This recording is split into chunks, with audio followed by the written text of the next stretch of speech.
بسم اللہ الرحمن الرحیم۔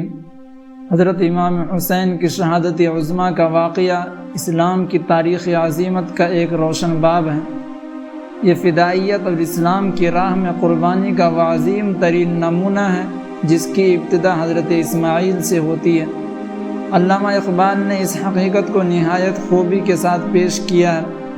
نہایت سادہ اور رنگی ہے داستان حرم، نہایت اس کی ہنسی ابتدا ہے اسماعیل۔ شہادت کربلا کے واقعہ پر صدیاں گزر گئیں، لیکن یہ واقعہ اپنی پوری اہمیت کے ساتھ اب بھی ذہنوں میں اس طرح تازہ ہے جیسے یہ واقعہ ابھی حال ہی میں پیش آیا ہو۔ حقیقت یہ ہے کہ دنیا کی کوئی قوم ایسی نہیں ہے جس نے اس واقعے سے سبق اور عبرت حاصل نہ کیا، اس کے افکار و نظریات اس کے انمٹ نقوش قائم نہ ہوئے ہوں۔ یہی وجہ ہے کہ دنیا کی بہت سی اہم اور عظیم شخصیات عقیدت کی سطح پر اختلاف کے باوجود شہادت امام حسین کے تئیں خراج عقیدت پیش کرتی رہی ہیں۔ گاندھی جی لکھتے ہیں، میں نے امام حسین کی زندگی کا مطالعہ کیا ہے، کربلا کے واقعہ پر غور و خوض بھی کیا ہے۔ ان واقعات کو پڑھ کر مجھ پر واضح ہوا کہ اگر ہندوستان آزادی چاہتا ہے تو اسے حضرت حسین کی سیرت و کردار کی پیروی کرنی پڑے گی۔ اللہ تعالیٰ کی اہم سنتوں میں سے ایک اہم سنت نظام کائنات میں ہمیشہ جاری و ساری رہی ہے کہ جب بھی شمع حق کو بجھانے کے لیے باطل کی تیز و تند ہوائیں چلتی ہیں، اللہ تعالیٰ ان کا رخ موڑنے اور ان کا زور توڑنے کے لیے ایسی شخصیات کو مبعوث فرماتا ہے اور میدان میں لاتا ہے جو اپنی جانوں کا نذرانہ پیش کر کے بھی اس شمع کو گل ہونے نہیں دیتے۔ حضرت امام حسین نے شمع محمدی کو بجھنے سے بچانے کا جو فرض انجام دیا وہ اس بات کی مثال ہے کہ اللہ تعالیٰ نے خاندان محمدی یا اہل بیت کے ہی ایک جلیل القدر شخصیت کو یہ ذمہ داری عطا کی۔ اس واقعے کی عظمت اور پاکیزگی کا یہ بھی ایک روشن پہلو ہے۔ اہل علم کا اس بات پر اتفاق ہے کہ خلافت راشدہ کے بعد اسلامی ریاست راہ مستقیم پر نہیں رہی، خلافت ملوکیت میں تبدیل ہو گئی اور اس نے آگے چل کر جبر اور مطلق العنانیت کی شکل اختیار کر لی۔ اسلام میں سیاست دین کا اٹوٹ جز ہے، اس لیے سیاست میں فساد اور بگاڑ آنے کا مطلب تھا دین کی اصل حقیقت اور روح کا نظروں سے اوجھل ہو جانا۔ قابل غور بات یہ ہے کہ اگر اسلامی تاریخ کے آغاز میں ہی اس صورتحال سے سمجھوتا کر لیا جاتا اور ملوکیت سے بعد کا طوق گردن میں ڈال دیا جاتا تو شاید اسلامی تاریخ کا رخ کچھ اور ہی ہوتا۔ انسانی تاریخ شاہد ہے کہ اقتدار پرستی اور جاہ طلبی کا مزاج کسی بھی اصول اور نظریے کا پابند نہیں ہوتا۔ اس کے سامنے صرف ایک مقصد ہوتا ہے، مذہب، انسانیت اور اخلاق کے تمام اصولوں کو چشم انداز کرتے ہوئے اپنی ہوس حکمرانی کی تکمیل۔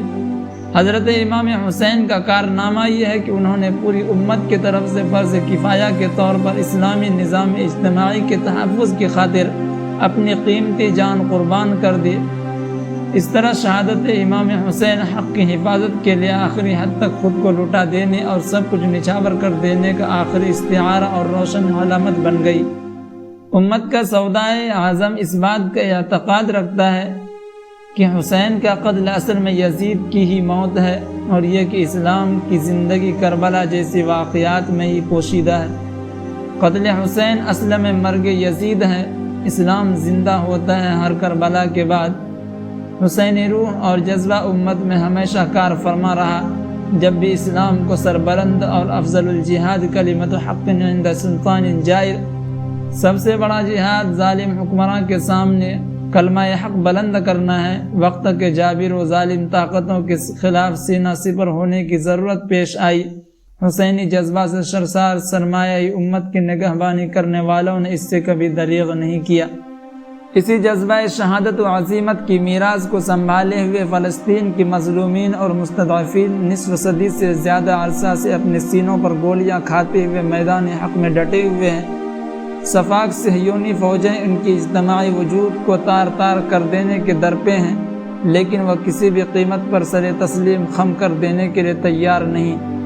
حضرت امام حسین نے شہادت کا جو نمونہ پیش کیا وہ محض اپنی ذات تک محدود نہیں، انہوں نے اپنے پورے خاندان کو شیر خوار بچوں سمیت داؤ پر لگا دیا۔ شاید تنہا نوائس رسول کی شہادت حصول مقصد کے لیے کافی تھی۔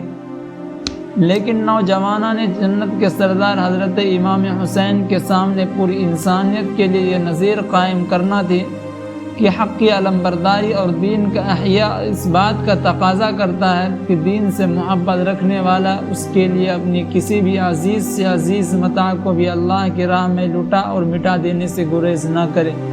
محرم اسلامی سال کا پہلا مہینہ ہے جس کے آغاز میں اسلامی تاریخ کا یہ عظیم واقعہ شہادت امت مسلمہ کو یہ تحریک دیتا ہے کہ وہ اسی طرح اسلام کے لیے فداکارانہ جذبہ کے تحت سال کی شروعات کریں اور پورے سال اس جذبے کو اپنے سینوں میں تازہ رکھیں۔ اس بات کی کوشش کی جاتی رہی ہے اور کی جاتی رہے گی کہ حضرت امام حسین کی شہادت کی اصل حقیقت اور اس کے پیغام کی روح کو اویلات کے پردوں میں چھپا دیا جائے تاکہ نئی نسل کے لیے وہ قوت فکر و عمل ماخوذ اور سرچشموں کی حیثیت سے ان کے ذہنوں میں باقی نہ رہے۔